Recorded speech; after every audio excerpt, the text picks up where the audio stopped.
Hey, this is Troy Taylor with the Championship Football Coaches Clinic.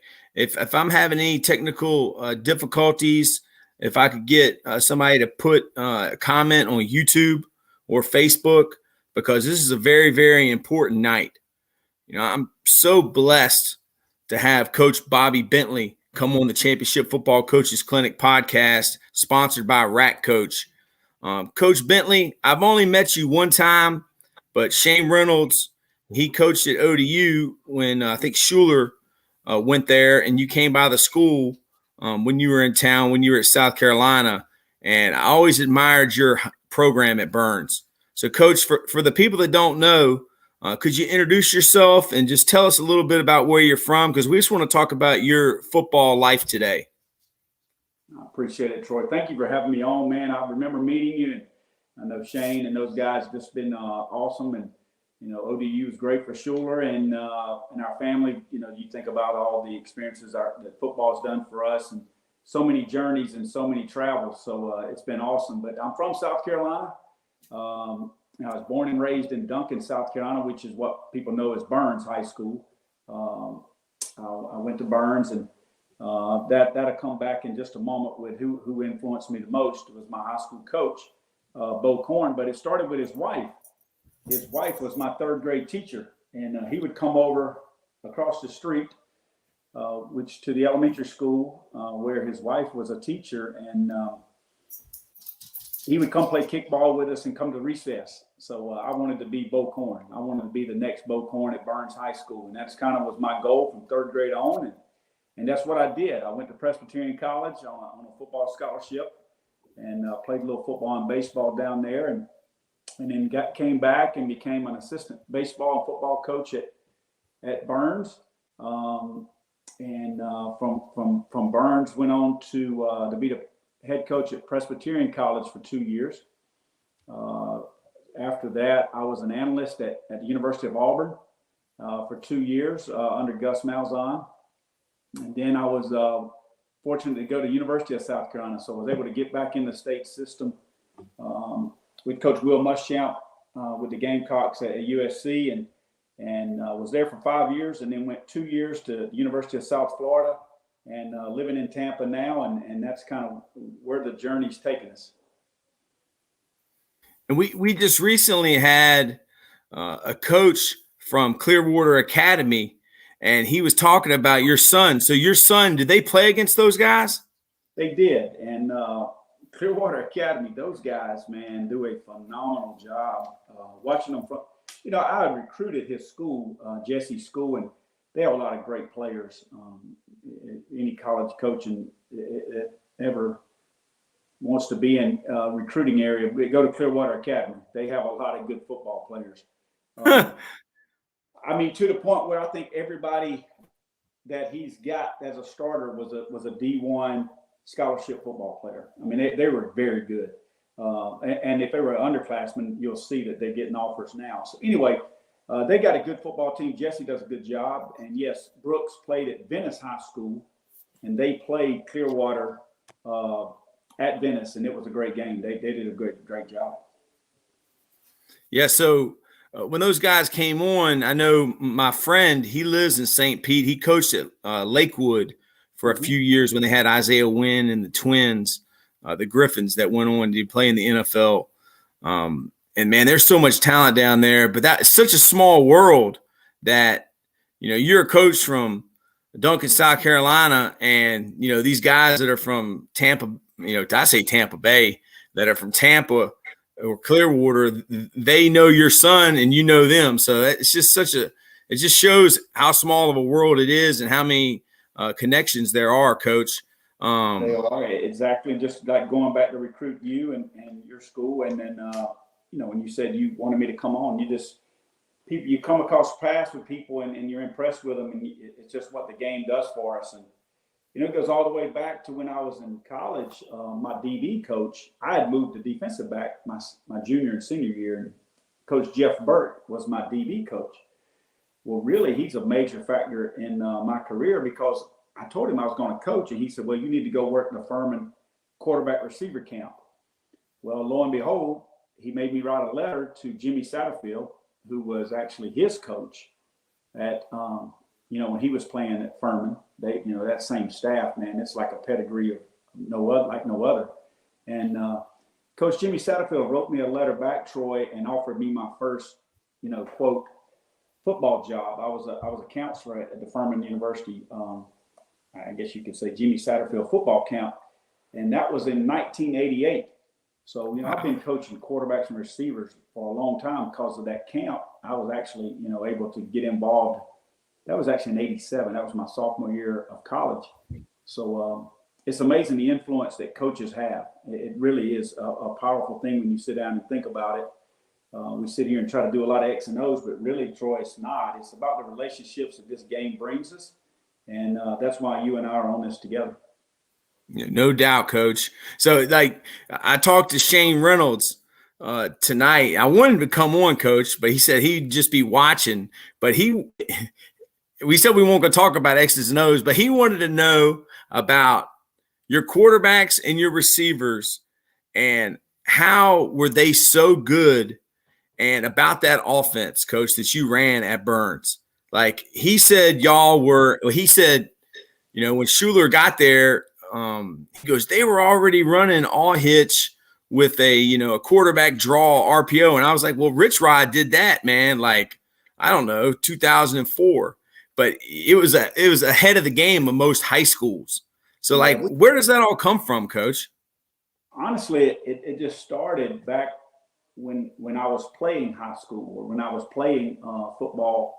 I knew I was going to coach. I'd come up with ideas and concepts, and I'd sit in my room in college and think of plays that I could design. And a guy by the name of Wayne Gray, who really didn't play football with us. He was a basketball player, but he was a 3-time state champion quarterback for Myrtle Beach, and they ran the wishbone. And you think about the wishbone is option based. I'm not an option coach, never have intended to be an option coach. But I have used the option in the way we did our passing game. And what we did was we just allowed it to be what people call an RPO now. We were doing RPOs back in the 90s, but I didn't write a book about it, so didn't get any credit.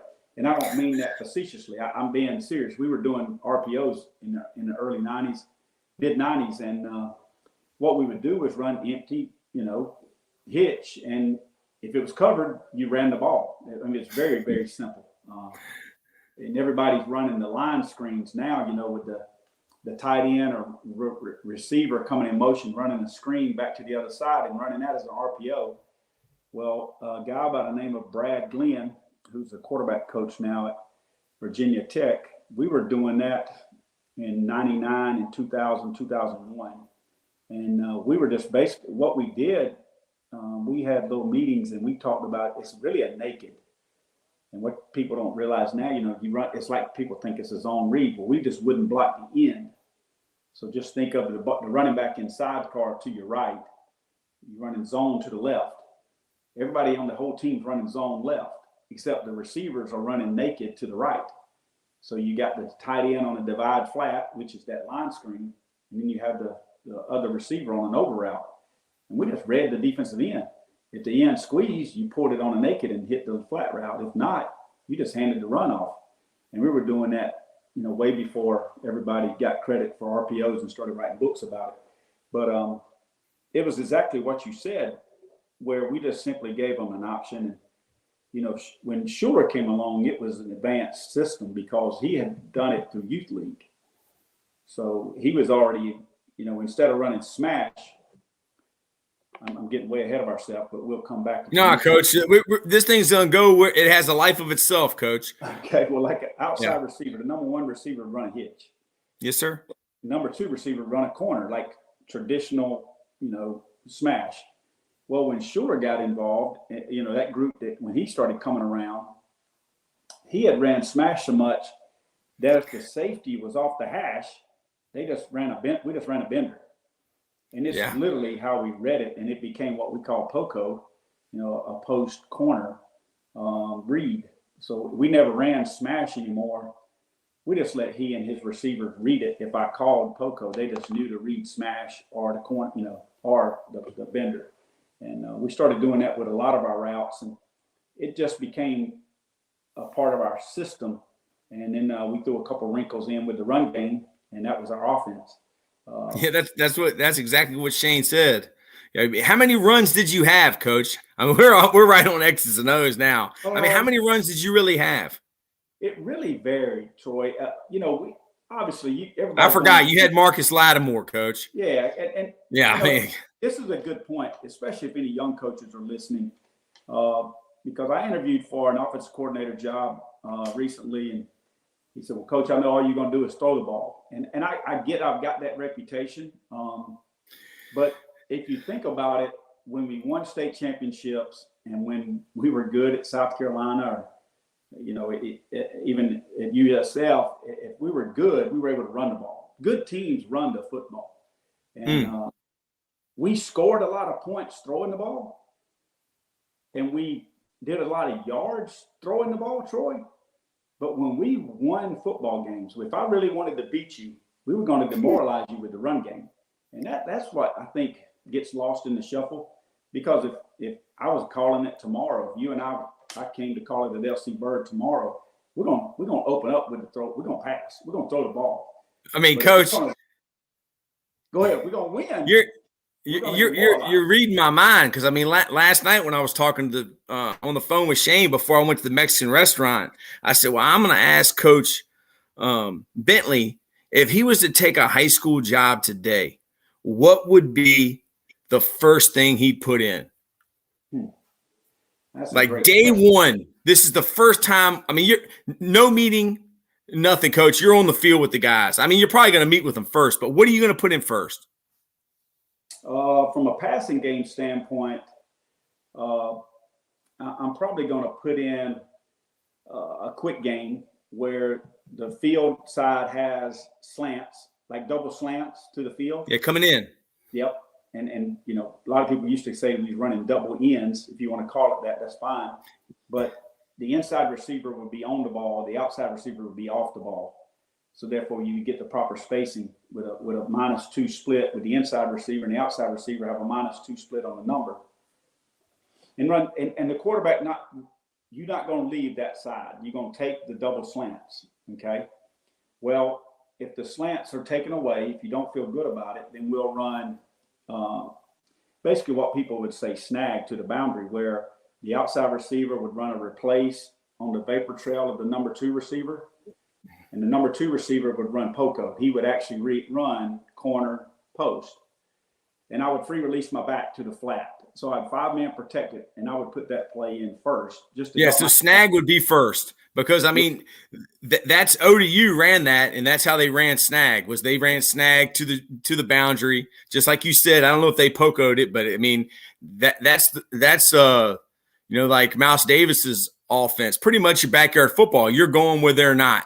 You're running a post or you're running a corner, and then they ran the double slant slice is what they called it. So yeah, Coach. So snag's the first thing. Yeah, and I would do a full vertical next, Coach, to build the full vertical concept where I'm gonna bend one side. I don't like bending both sides. I think I like the bender to one receiver. The best guy, the best matchup really. I would teach it boundary first, and then because everybody's playing outside leverage now.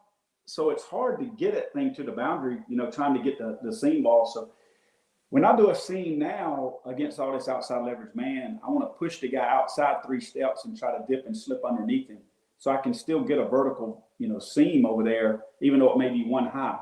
I hope that makes sense to you. So, Coach, you're influencing the guy. You're influencing him out and going in if the boundary's to my left. You're pushing him, making him think it's a sky route or an angle or inside fade. Maybe that's a better. You're making him turn his hips. Get him turn his hips, and then slip back underneath him, and then stay 2 to 3 yards outside that hash, so the quarterback can still throw it to one high, and then have the bender to the boundary if it's capped. But now, if you're not capped, I want you to stay tight. I want you to stay high. If you're capped, when you say capped, what do you mean by that, Coach? That's a good question, and it's probably worth an hour explanation. But it doesn't matter the coverage. I don't want you to read the coverage. I want you to tell me if you're capped or not. So if you're capped, meaning you can't go vertical, you feel like you cannot go vertical, then I want you to bend it. So it's going to look different every coverage we run against, Troy. So let's just say you're running against quarters, then it would definitely look like a bender post. Yeah. That guy, it would be a very easy deal. You'd run a bender post to a cover 4 safety. If it was cover 2 and that safety's working off the hash, then you would think, Coach, I thought you told him to bend it. I don't want him to bend it. I want the quarterback to throw you inside now. So in other words, yeah, because that safety he's gonna play to the half field. He's not reading you. Yeah, he's not capping you. He's not capping you.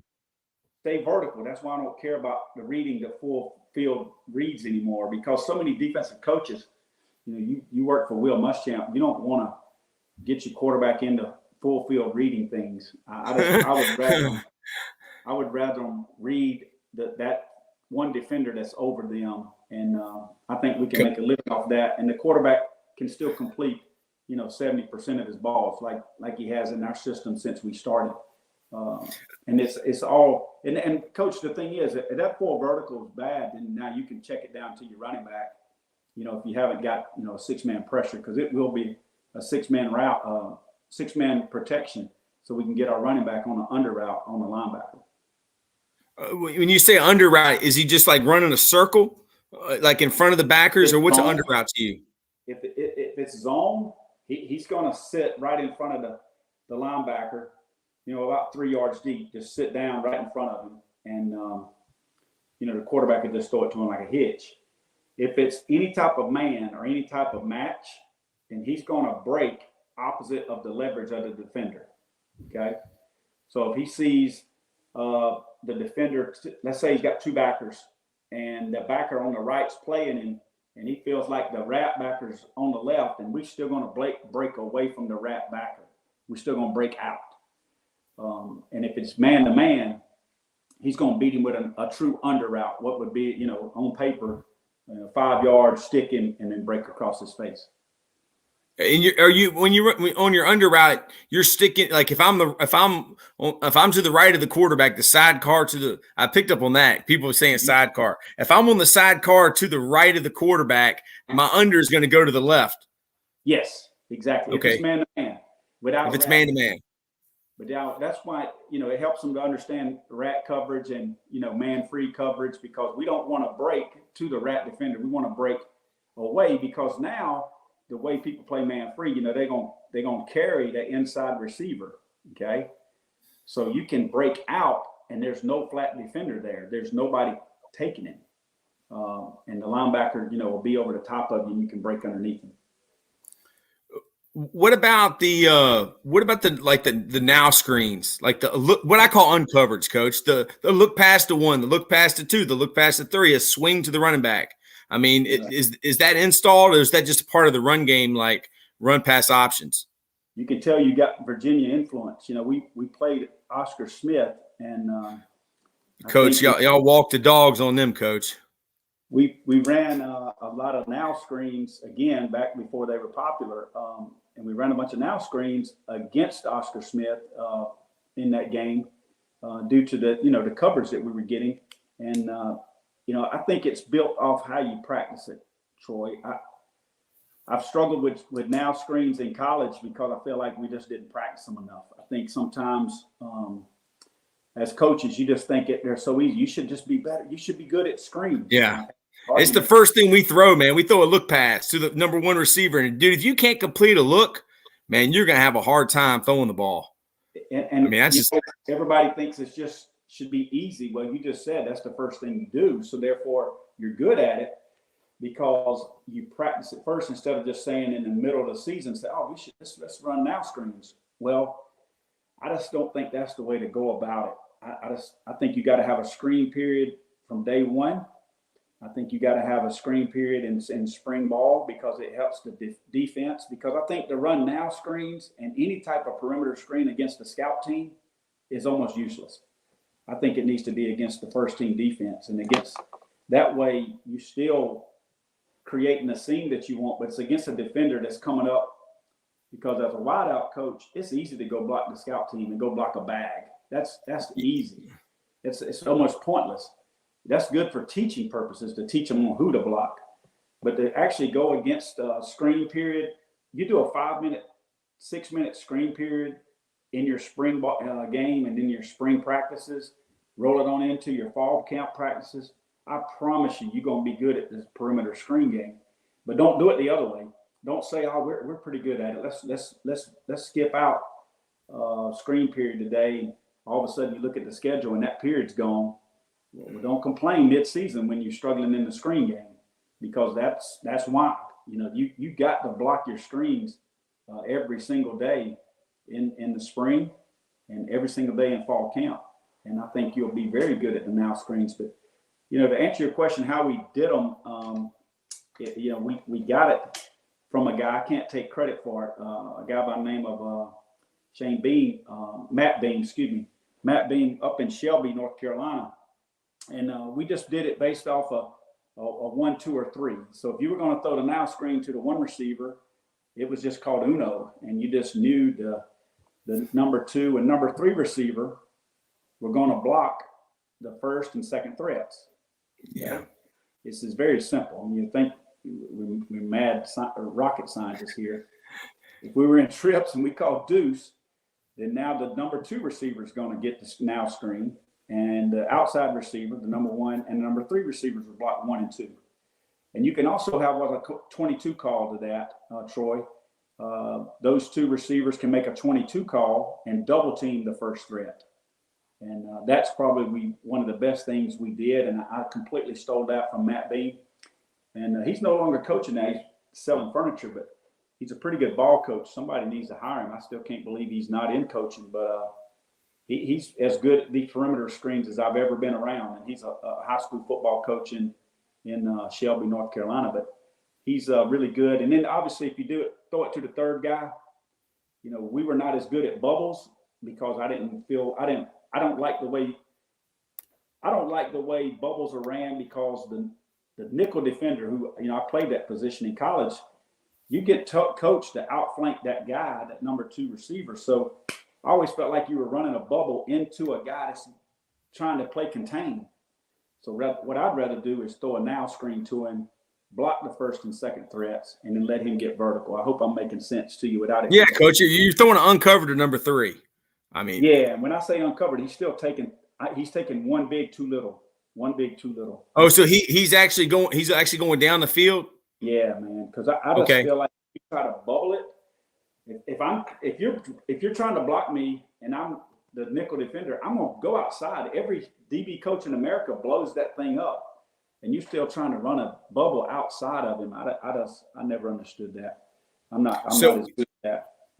With your jailbreaks to your receiver, do you have jailbreaks and a running back screen, or do you do it like they did at ODU where they run the jailbreak to the left and they have a swing screen to the field? I think you need both, Coach. I think you need both. I think you need the slow screen to the running back.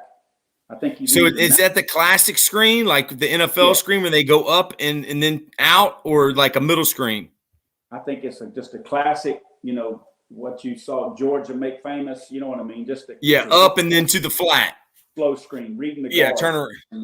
And, Thomas Brown style, where you're going to read the right. If I'm going to run the screen to the right, I'm going to read the guard and wait for the guard to get out. When the guard gets out, you on his hip. The tackle's going to stay big, so the guard's going to take the sticks defender or the flat defender. The center will take the alley defender, and then the backside guard will take the backside alley defender. So you got a 3-man screen on what's called a slow screen. So I think you need your now screens, and then you need your slow screen to the running back. And then I think you do need the double read screens, which is kind of what ODU did with Shane and those guys, where you have the flare screen to the running back, where the receivers are blocking 1 and 2 most dangerous, and the backside's running the tunnel. I think you need that. And I also think you need the tunnel with the traditional, with you running the back into the screen. Okay, you follow me? Yeah, go over that with me. Yeah, I think that's one of the best ones. And we did that with Kurt Roper, and Kurt understood it. It's a check play. You can't run it against all defenses, Coach. But it's a check play where if the nickel defender is close enough to the running back, in other words, he's not wide and outside the number 2 receiver, because then you can't get the running back can't get to him. But let's just say he's playing 50-50. He's playing in space to the field in between the tackle and the number 2 receiver. Then send your running back straight to the flat defender, okay? So he's going to block what would be the force flat. And then now your tackle, which can stay big. And then your guard block the alley defender, so he'd be blocking the play side linebacker. You follow me? So it just gives you an extra hat. Exactly. And it allows you to, especially if you 5-man protection, if you 5-man protect enough and send that back out into the flat, it just makes that linebacker run, and you can get up underneath him when the guard kicks him out. Yeah, because he doesn't know that snag's not coming. Exactly. That's exactly. It looks almost identical. Yes. Okay, so we whenever you say your run game was switched depending on who you had, but it's gonna be zone, and then do you run any trap? Yeah, we ran a lot of trap. And that's everybody's gonna run inside and outside zone. But where I think we got a little corner on the market was our trap game. Coastals did a lot of it where they just run traditional trap. And when we played Evangel Christian in 2001, 2002, played them in 2002, they had a running back named Josh. They had a quarterback named Josh Booty, and they had a running back, unbelievable. He played at Texas. My mind's forgetting me now, but anyway, they ran a midline trap with the guy. So we made sure we kept our trap game going, and we always tried to trap a 3 technique, coach. So if you gave us a shade and a 3, then we would just influence the guard, and pass set him and let our tackle go get the linebacker, and we would trap the 3 technique. That was always a really good play to us. If you had it called to the 1, would you trap the 1? Our quarterback would give an opposite call or a Xerox call, something of that nature to get it back to the other side. I never liked trapping the 1. I know some people do. I know Billy. I think you had Billy Mills on your show.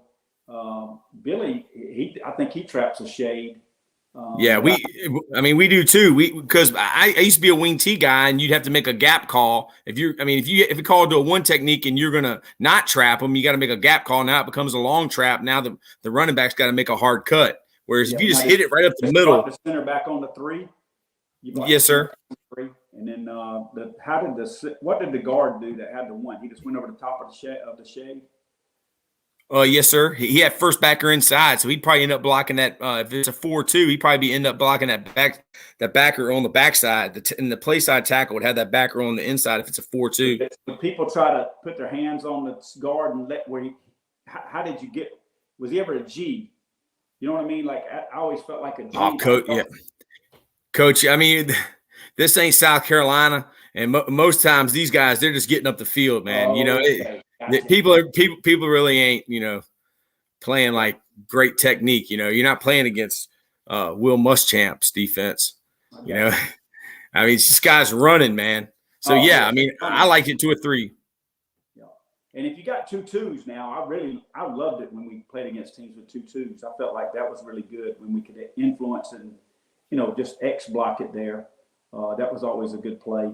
But again, there was always things we tried to mix and match when we had the run game going. Our pin and pull series was really good, where we, it was basically buck sweep, but we also tried to get 2 pullers. So even if you gave us a 1, we were going to try to reach it with the center or pull the center. So we'd block the guard down, and we were always going to get 2 pullers on our pin and pull series. So that was always a good running play for us. And running the outside zone play was good, or some type of pull play out to like a truck play to the play side of the running back. So if my running back was on the sidecar to the left, I felt like I needed some run game to the left, and we would run pin and pull sweep to that side by letting him do a little shuffle step. You know what I mean, Troy? Like he would slide in to the quarterback, and the quarterback would kind of bring it to him.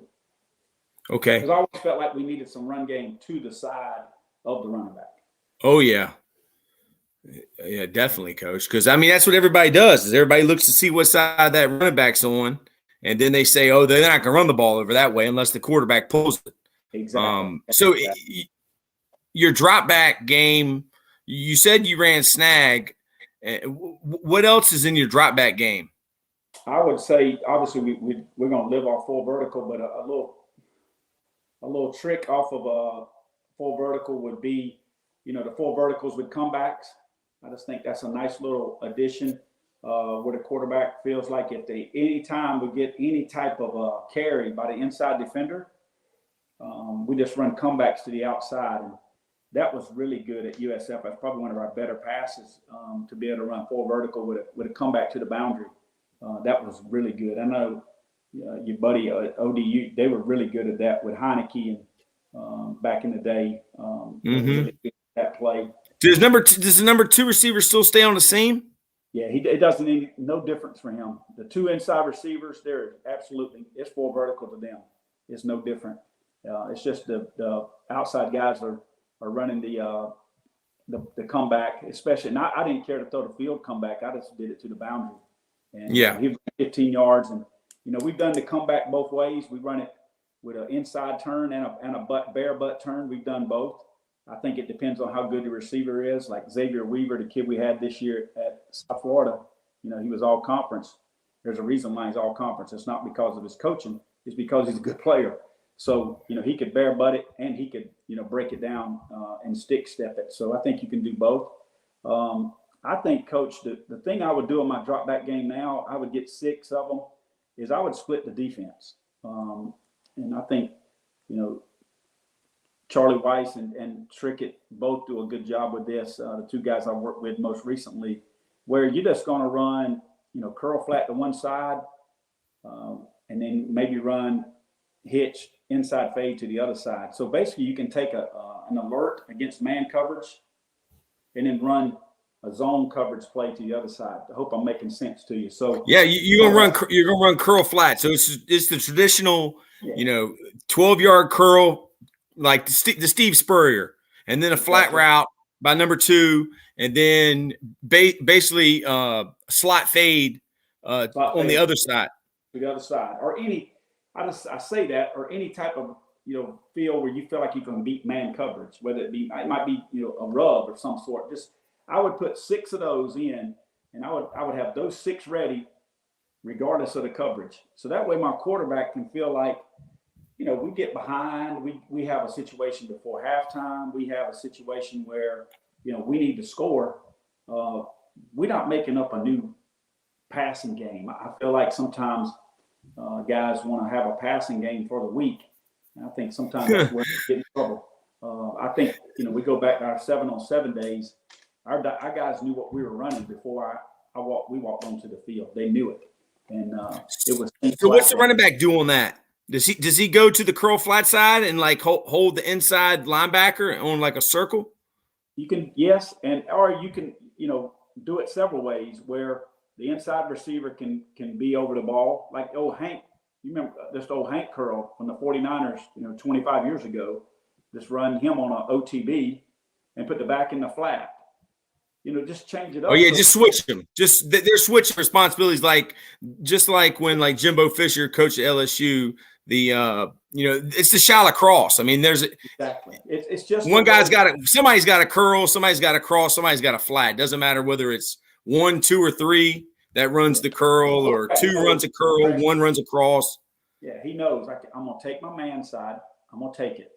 Yeah, the man side's going to be good against quarters too, because you got number 2 receiver running a guy off, then you got a hitch underneath, so you really got a high-low on one side, and then you got a horizontal stretch to the curl flat side. And the quarterback can just progress it inside out. So whether it's with an inside OTB with the back in the flat, or the running back being the OTB, with the circle route you're calling it. It's still the same. It's no different. What does OTB mean? What does that mean, Coach? Over the ball. Sorry. Over the ball. Okay, over the ball. So what I call a circle. See, I learned from Coach Mountjoy.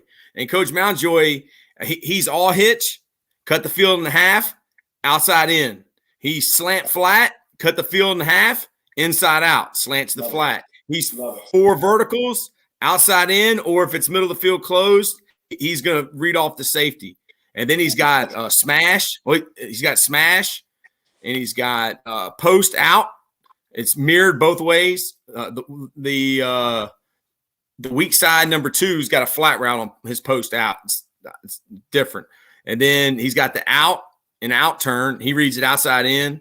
And then he's got curl flat. He reads inside out. Then he's got post corner on the strong side of post corner, number 2.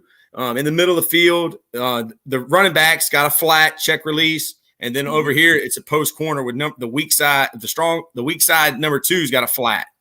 So that's his whole passing game. And it's like you said, Coach. I mean, it's there day one and it's ready to go. And I bet you he's able to complete a lot of passes because his kids know know how to teach the play. He's 85. He's 85, and he learned from Sid Gilman. It's either inside out, outside in, horizontal stretch. And it's all based off of what the number 1 receiver does. If number 1 receiver runs an outside breaking route, which the hitch is an outside breaking route to him because they turn out every time. If number 1 receiver runs outside breaking route, he reads the horizontal stretch outside in. If number 1 receiver runs inside breaking route like slant flat or double slants, he reads it inside out. And then or it's high low or like a object receiver read, which like we call curl flat. You better be looking for that. My fault. If you call curl wheel, then you better be looking for that wheel. Exactly. I mean, Coach, I love it. I think that's what's missing. I think so many times, guys want to put a system in, each week, and all of a sudden you look down and what are we good at? And I think if you look at the top offenses around the country, high school, college, it doesn't matter. They've got some base plays that they're good at, and I didn't see Jalen Hurts full field reading. I mean, I watched the Super Bowl with our team. We watched every single play the Monday after, and we finished Tuesday. But, I mean, it's half slide, Coach. They run half slide protection, and they slide it one way usually all the time. And then, they drop back, and they run the ball. I mean, it's – And you can't make a living on drop back pass game either. Everybody thinks – you can. Those guys who rush the passer too well now. I think you need your passing game is RPOs is quick game now. That kind of takes care of that. And then shots. I think we have evolved offensively the last 10 years is the shot game. Looking at how to, get the ball downfield and have the 7-man protect and, even being in some 12 personnel, which, a lot of people, you see that a lot more nowadays than you used to. Yeah. So on your shot plays, are you doing like the pig, the post dig? How are you doing it? I love post dig. I think the one that, and I like what you said earlier, kind of how we started to talk today, is we had one route. What would we do? What would you take? I always say if there's one route and I could take it to heaven with me, I would do double post. Coach, I would take it. I would go double post, and I do not care the coverage. I actually hope you're in one high, and I know that's a buddy of mine would argue if he was sitting in here and said, no, you can't run double post to one high. I completely disagree. Well, I bet you could bang that number 1 in there. You can. Because, the corner is not going to never play inside, man. He thinks he's got help on the inside. But when you got double post, that free safety is going to help on number 2. Exactly. Sorry, man. Coach Shane told me I'm going to talk too much. But, maybe I'll talk too much. But, I guess we just think alike, Coach. Well, if you sit here and if I'm playing you, okay, and I tell my number 2 receiver, I'm going to run straight at the guy. Yeah. I'm going to break across his face inside of 3 to 4 yards. So I'm going to make him take me. In other words, some people say it's a suicide post. It's a take 2 post. I don't like to use that term. I like to say you get open post, okay? I don't care about the depth. I'm thinking if we was on paper and I taught it for the first day, like you were saying, if I had my team out there, I'd say, hey, go 12 yards and break across the first defender's face that you see. Not the backside safety, so because it could be too high. It'd be the safety that's over you. But if it's one high, I'm going to go 12 yards. I'm going to break at a 3-yard angle in front of him. And when I say a 3-yard angle, it might be a dig angle. It might be a post angle. I'm not going to overcoach you and tell you what it is. But what I do want to are you cap? If you're cap, you're not going to run into coverage. Exactly. And here's the key. Don't run into where the dude is. Yeah, and I got this from Rick Stockstill. So this is, again, not my term. It's put your back shoulder to the quarterback. So if I'm running at you and I go 3 yards in front of you, and now I'm going to bring my back shoulder. If you're the quarterback, I'm going to put this shoulder to you. I'm going to bring – now you're giving me your numbers. Now, I'm not – am I open? I'm open. Well, if I do this, that just makes me open now. Okay? Yeah. You're giving me your numbers. You know, you're telling me, hey, I mean, Coach – I'm not like jitterbugging and slowing down in the window. No, I'm running full speed. I'm getting open. And, man, we had some guys over the years that could run this play, and it looked different every single time we ran it. And, Coach, I think it's the best play in football, especially when guys can do it well. So what do you do on the backside if you got double post on one side? And that's the field side, right? Yeah, so I do it both ways. I can put you into the boundary and do it with two receivers, or do it, you know, anytime. I'm going to do it with a 2-by-1 set. So to answer your question, I can do it 2-by-1 to the field. So my two receivers are running the post to the field. And then my boundary receiver, we can do several things. When we were really good, I think Schuler threw 77 touchdowns. And I don't say that in a bragging way. I say that to say of those 77, I would say half of them were on double post. The other third was on what we did on the backside with that one receiver. So you could do comeback, you could do a post corner where you can seam release it.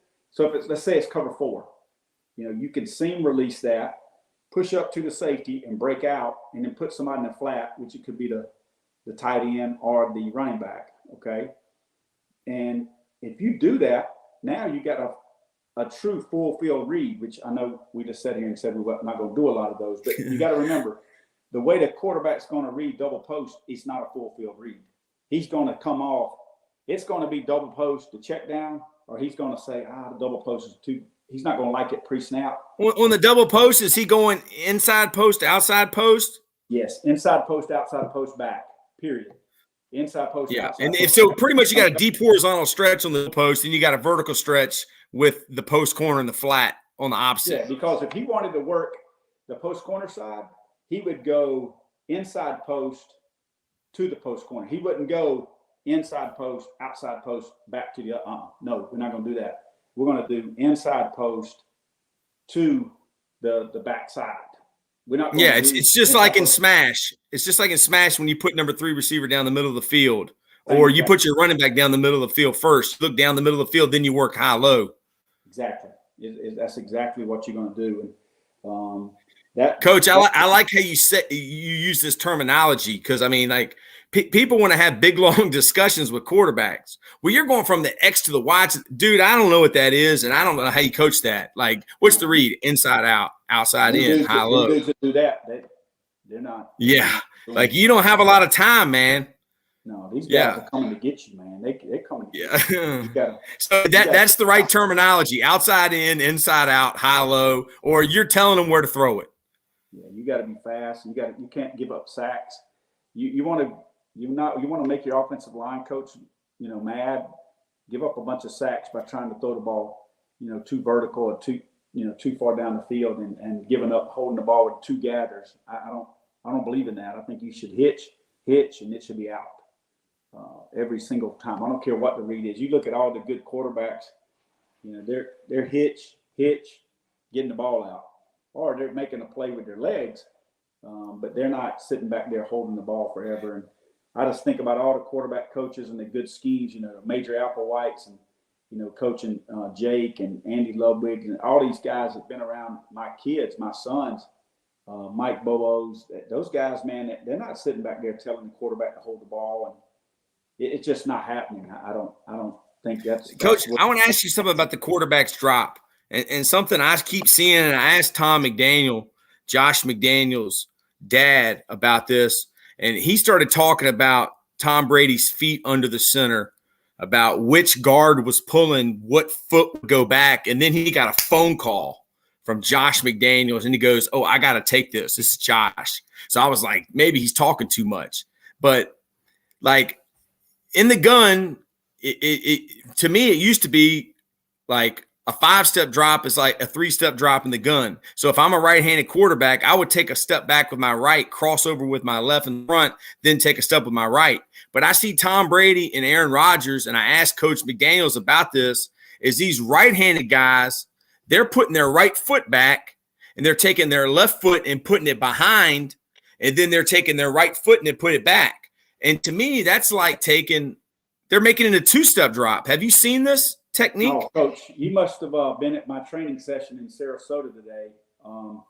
My son Brooks. I mean, is this normal? Is this normal for a high school coach to pay attention to this?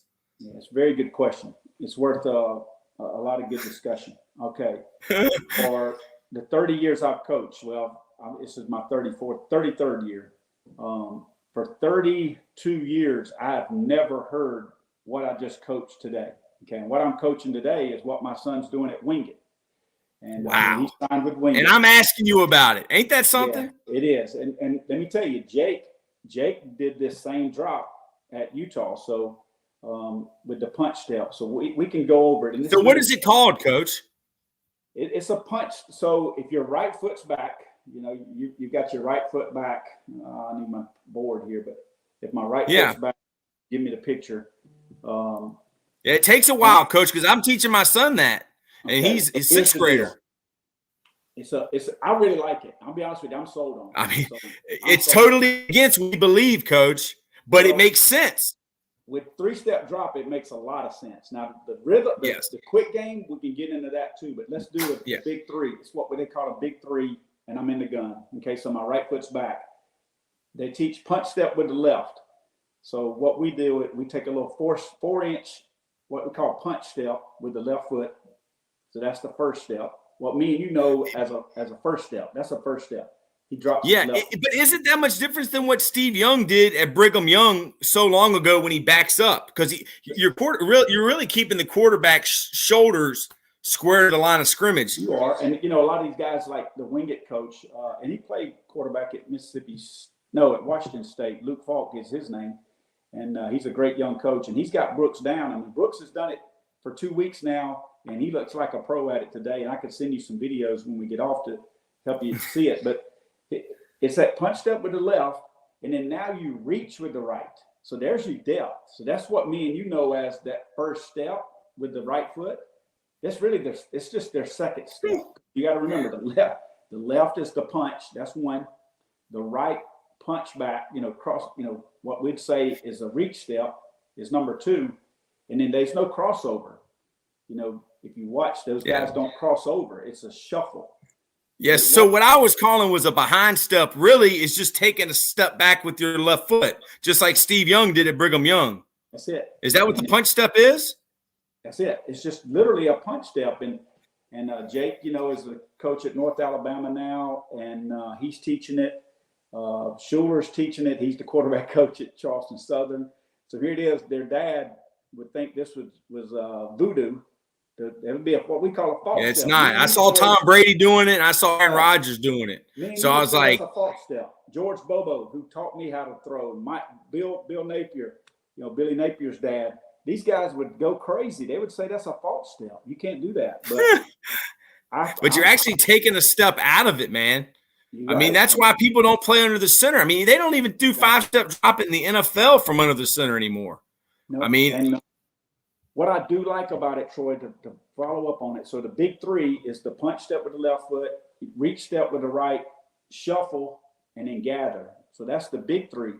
Now, I'm sold on that. I think it matches up with 4 vertical, curl flat. I mean, it matches up beautiful, especially on digs, because really it's a 4-step drop in the time of a 3-step drop, because your punch step is happening as you're catching the ball. Does that make sense? Yeah, because that's the one thing that's different between being under the center and the gun is you got to look to catch the ball, So you don't have to wait to get the ball before you're taking your drop. So you're actually speeding the process up. And what I think you will like, Troy, because the way that I can tell, when you talk about something inside out and you can read it quickly, is now you do what's called a rhythm 3 out of that same drop. Just punch step with the left.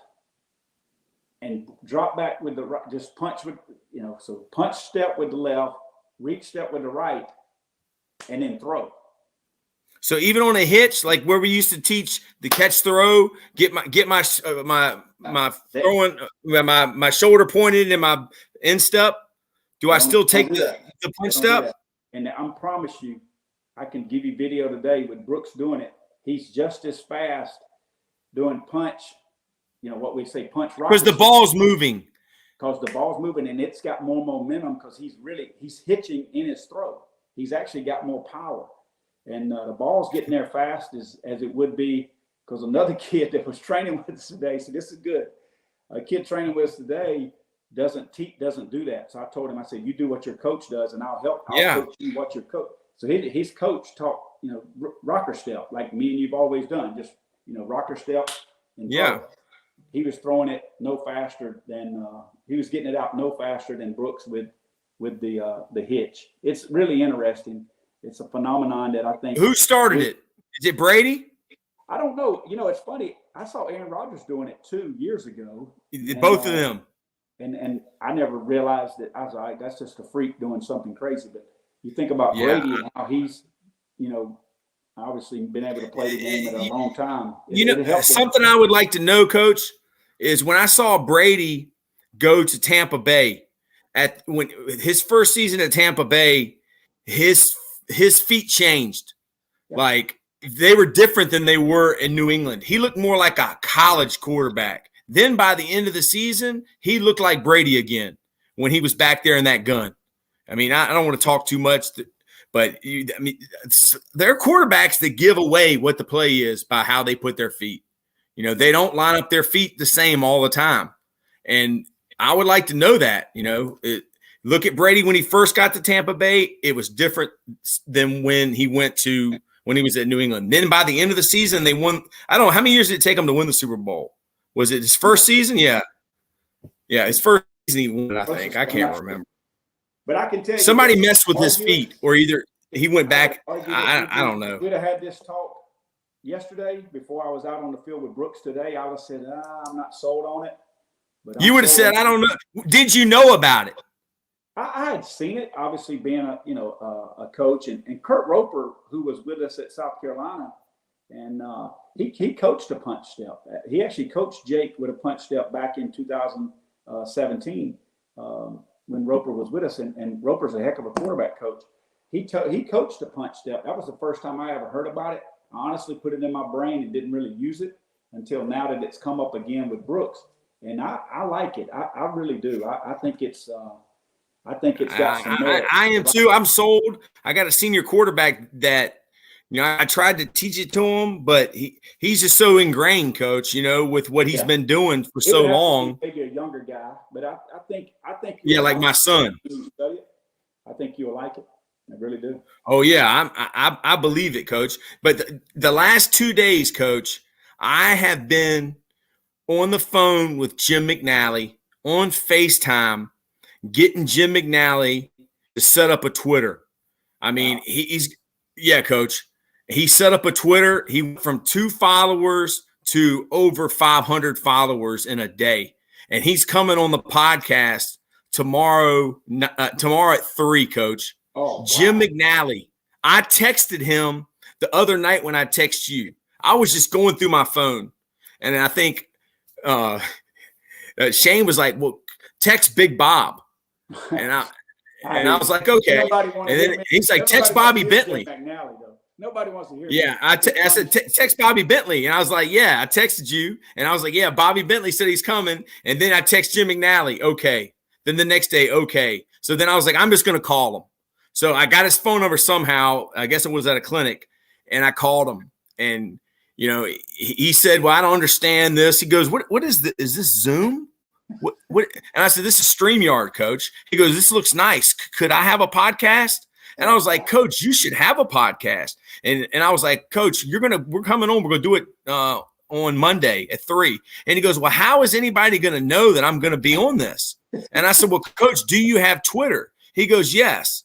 He goes, I had another Twitter, but I went to Best Buy and I got a new phone. And his Twitter handle was Coach McNally 5673546. I was like, we got to fix that.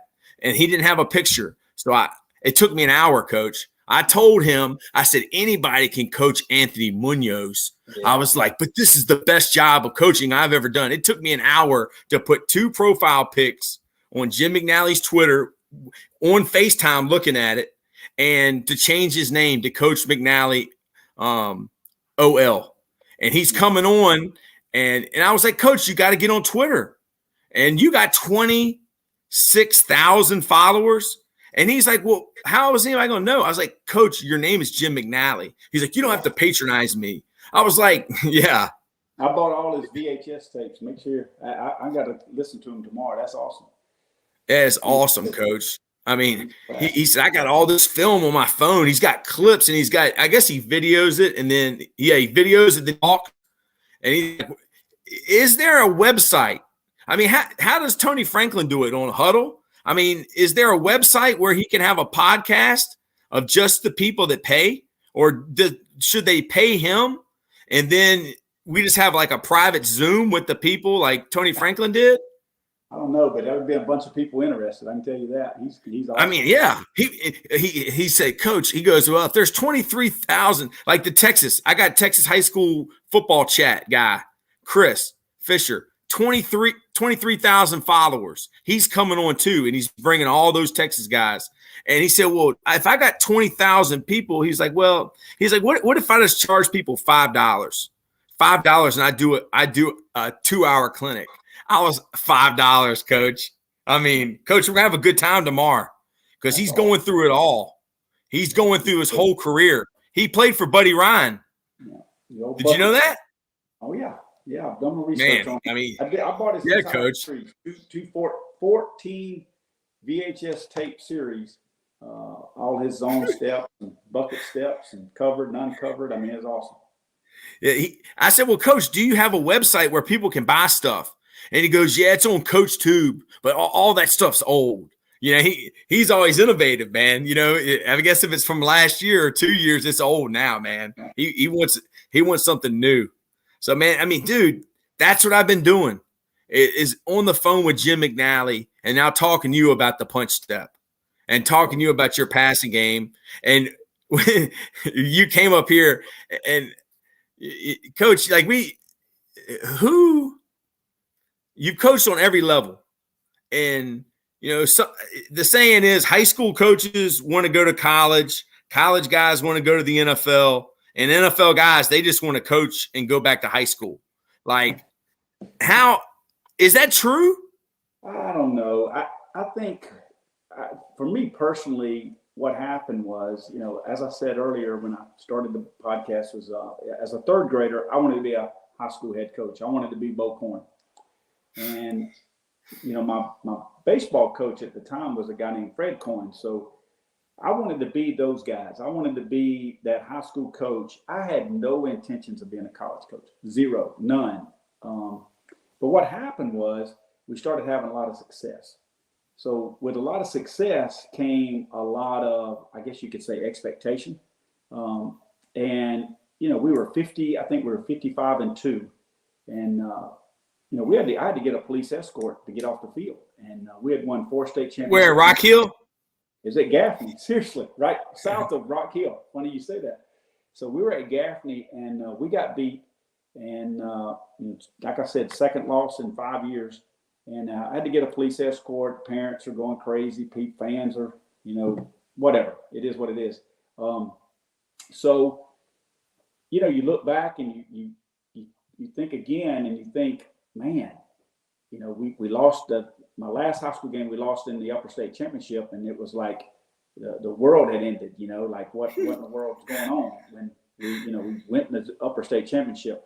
So I think what happened with me, Coach, just personally, is that I wanted another challenge. I wanted something like, I guess I thought that maybe I could do it at another level. Okay. So yeah, I did the college thing as a head coach at PC, and I enjoyed it, but the resources at the level I was at was not as much as I had in high school. Like we had 4 washers and dryers at the high school level. We had 2 when I went to college. I had a secretary in high school and didn't have a secretary when we went to college. Like she was the secretary for the whole athletic department. So my point is, and I'm not complaining, what I'm saying is it was kind of weird that I wanted another challenge, but yet that challenge was totally different at being at that level that we were at PC. So we did that for 2 years. And then we made the jump to Auburn as an analyst because Gus Malzahn was an old high school coach like myself. And he said, hey, why don't you come down here with me? You'll be a D1 coach in 3 years. And he was right. I did the analyst thing for 2 years. And then I became a college assistant at South Carolina with Will Muschamp, one of the best coaches I've been around. And Saban disciple. Saban disciple. That staff. Anybody that forgets that is an idiot. And the staff that we had at South Carolina, I mean, look where they are now. I mean, they're all, Alabama, the Thomas Brown, our running backs coach, is the office coordinator at the Panthers now. But anyway, all those guys influenced me. So I just think, when you say whether you want to be a high school coach, whether you want to be a college coach, it's all about the relationships and learning. And it really doesn't matter what level. Every level has its challenges. USF had different challenges than South Carolina. South Carolina's challenge is the SEC. Let's just be honest, okay? It's the SEC. It's the recruiting. It's the demands that all that entails at a place that's in that conference. USF, totally different type of challenges. Totally different from facilities and the things you got to compete with in that former American Conference. Now it's changed now with UCF coming out and Houston coming out and those guys going. Cincinnati going to the Big 12, but it's still, SMU, man, those guys are at another level. I mean, it's a different deal. So, every job has its challenges, Troy. And I just think if whether I'm back in high school, whether I'm back at college, whatever job that I'm at, you got to remind yourself there's challenges in whatever level you're at. I just think the thing with me is going from and guys need to remember going from being a play caller, like when we're talking about the offense and talking about the you're pretty sharp, coach. I mean, we were doing it, like we were doing that. When you go to college as an assistant coach, you're not going to have much influence now. I know, coach. I was at Virginia Union 3 years. I never suggested anything. I just did what I was told, and coach. If you do, you better have something to pull out of that coach's system, because that coach has a system. He's got a system. I say that coach, the OC, he's got a system. So if you add something, he needs to take out something, or you're not going to be very good because you're just running a bunch of plays. And I just remind coaches that it's a different calendar too, because like in college, I had time off. In high school, I didn't have time off in high school. I didn't. You never do. No doubt, coach. At least you put your phone up for a vacation somewhat. But in high school, you can't, man, because you're their dad. Like it's just so different calendar wise. Probably had a little spring break in high school. I will say we did have a spring break time and a little bit of time around Christmas, but it seemed like I had a different calendar, Troy, when I was a high school coach than when I was a college coach.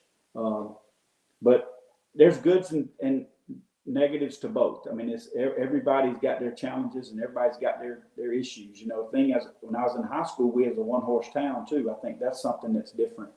I was in a high school with one district, so just like Dinwiddie, one school, one county, man. School. Like I think of Hillsborough, these guys, man, there's 34 high schools in the county of Hillsborough, 34. So these guys, these high school coaches in Hillsborough are man, they're unbelievable. They're like, they got acres in heaven because they're dealing with things I never had to deal with as high school coaches. Like these guys, they don't have the lines painted on the practice field. They don't have somebody doing that. I'm amazed at the job these guys have to do without the resources and without the money. They don't get paid, man. And, no, they don't. It's crazy. Our middle school coaches had a very high stipend, $5,200. How much? Well, a middle school coach had a $5,000, $5,500 supplement. He makes more than a varsity coach in Virginia, coach, in most places I know. That's what I mean. So every coach has a different story based on what he's used to. Now, with my son going to Venice down in Sarasota, their resources are a little different. You walk out to Venice's practice field, their lines are painted, the field's manicured, and there's resources there that the coaches in Hillsborough don't have. And it's just, it's kind of frustrating to see it as a parent and see how the coaches don't get the resources available or viable to them in some counties. And you think about big programs in Alabama and Georgia and South Carolina, there's so many more resources than others have. And whether you're a college coach or high school coach, you got to deal with those obstacles or deal with those variables. Who were the best high school guys that you ever coached against? And why? We had so many tough battles with Tommy Knox. That guy. Ooh. Coach, I got to get him on, Coach. I got to get him on the podcast. Yeah, I'll give you his number. Tommy's a good football coach. When we went against each other, everybody always talking about we were enemies and this and that. It's just we got after each other from jamborees. We would do jamborees together, and it would be like a full-fledged contest. Jamboree meaning like a preseason game that didn't count. Yes, sir. But it counted to me and Tommy, and we reminded each other of that. But he was tough. Oh, yeah. To watch him as a coach that's recruiting his players. He's probably one of the best coaches I've ever been around. Watching him coach on that field, Troy, I would recommend you go watch that guy coach. He's coaching every position, defense, offense. He's coaching them all, and it's impressive. And when you go against his teams, they're very well coached and they're very well seasoned. I would say he's one of the best. There's a bunch, man. There's so many good coaches out there. Whether it be the Tulane in college, that Tulane defensive coordinator from this past year, I think he just got hired at Miami. I'm not sure, but he's probably one of the best defensive coaches I've ever been against. Why is that? Well, he did some unique things. He ran a three-man front, and he didn't do a lot of pressure. He sat in a lot of three-man front, and he just did things that were almost like, oh, he's not going to do that. Yeah, he would. Like inside. Just sit back, keep everybody in front of you. Coach, in the red zone, this guy plays three-man front and drops 8 on the 6-yard line, and it's tough. He had one of the tough. Yeah, there's nowhere to throw the ball in there. I think he had the best red zone defense in the country. He's good, man. Like this guy, he's got a plan. He's got a package. And there's so many good coaches out there. There was a coach I went against when I was at PC. He was at Fayetteville State. That defensive coordinator, he was really good. Had a good zero blitz package that covered everything. There's so many good coaches out there, Coach, that at all levels, man, all levels. Just very impressive. And you just glad that our paths have crossed. And I'm really, impressed with that guy from Tulane this past year. I've never seen anything that, the things he would do, breaking down Manny Diaz when we was at Auburn. I always thought him and Jeremy Pruitt were one of the toughest guys to break down, as well as Kirby Smart's defenses. But this guy this year, he was good, man. He was very impressive. Yeah, well, that's who I'm going to start studying, Coach. I just go to YouTube. I don't need Coach. I just give me the TV tape. I'm a high school coach. Sometimes we don't even have the safeties, man. The dude might have started it like 2 seconds late. I'll watch the TV tape of Tulane, Coach. See if you don't. Yeah. I'd like to know what your thoughts are. He was impressive. Yeah, Coach. Hey, man, we were going for an hour and 8 minutes, Coach, and we were supposed to not talk about X's and O's. It reminded me of when Belichick, they had that HBO special with Belichick and Saban, and they're in the room, and they're like, oh, they haven't seen each other in so long, and they're going to catch up. Turn the cameras off. They turn the cameras off. Y'all played a lot of 3 down in the last game of the season. And, it's like they go right to X's and O's. That's why I got my cut-ups ready, so I didn't know if you wanted to do cut-ups, but I'm glad we were able to talk. And well, Coach, if you want to put some film on there, let's go, man. I'm good, man. I'm good. Okay, yeah. Don't be giving too much away, Coach. Let's do that. Because people are going to be watching this thing. But Coach, stay on here for a little bit. But I'm gonna hit end. Anything else that you like to say to any of the coaches that are watching? I guess one other thing is be a good soldier.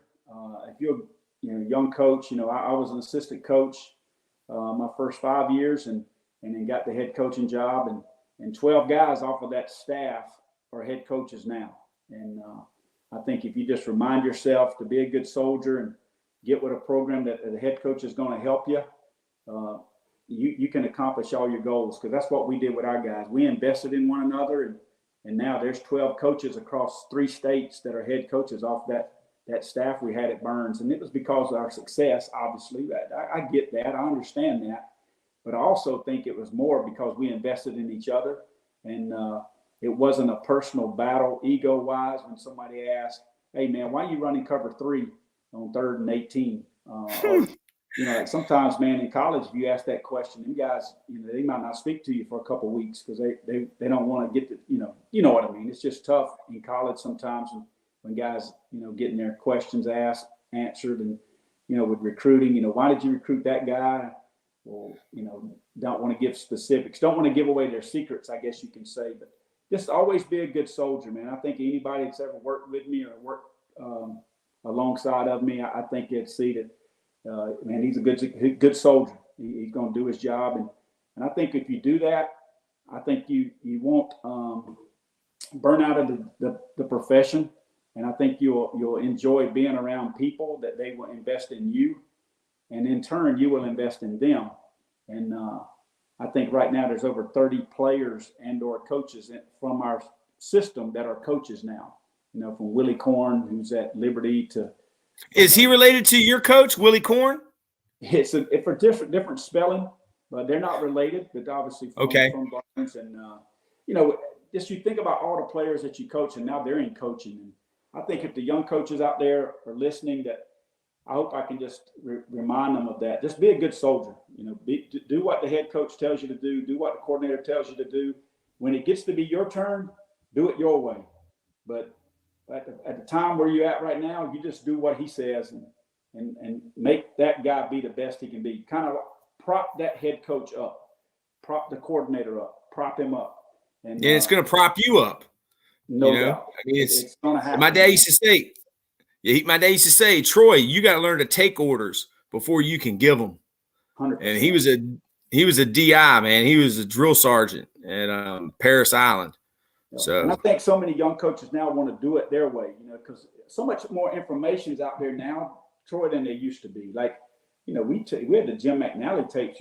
You couldn't fast forward to the 15th chapter. You had to watch the 15th chapter. You know what I mean? You just didn't have the things the way it all. No. You know what I mean? It's not the way it is now. I just think young guys try to get the information too fast and try to get there too fast, and they're complaining about, well, coach, all he wants to do is run the ball. Well, guess what? You do what he says. You know what I mean? All he wants to do is blitz. Well, get all his blitz packages, learn them, teach them. Teach it the way he wants it taught. Because I think that's how we were able to succeed. They did it the way I wanted it done, and we had a lot of success.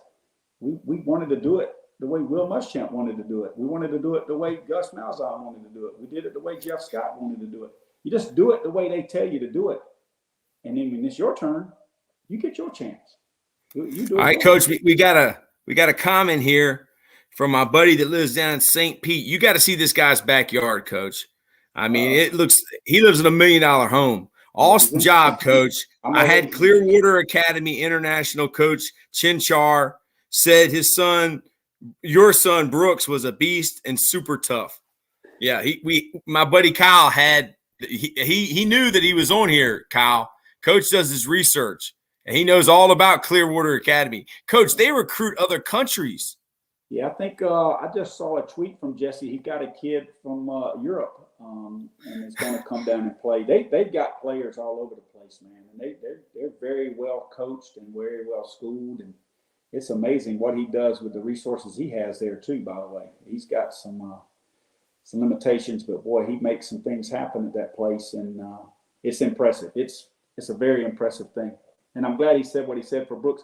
And he actually told Brooks that after the game to his face, and so I'm proud of that. That helps kids when they hear that from an opposing coach. Oh yeah. Well, thank you, Coach. Stay on here after I press in so we can talk just a little bit more. Okay. Yes, sir. Appreciate you, Coach. Thank you, man. Appreciate it.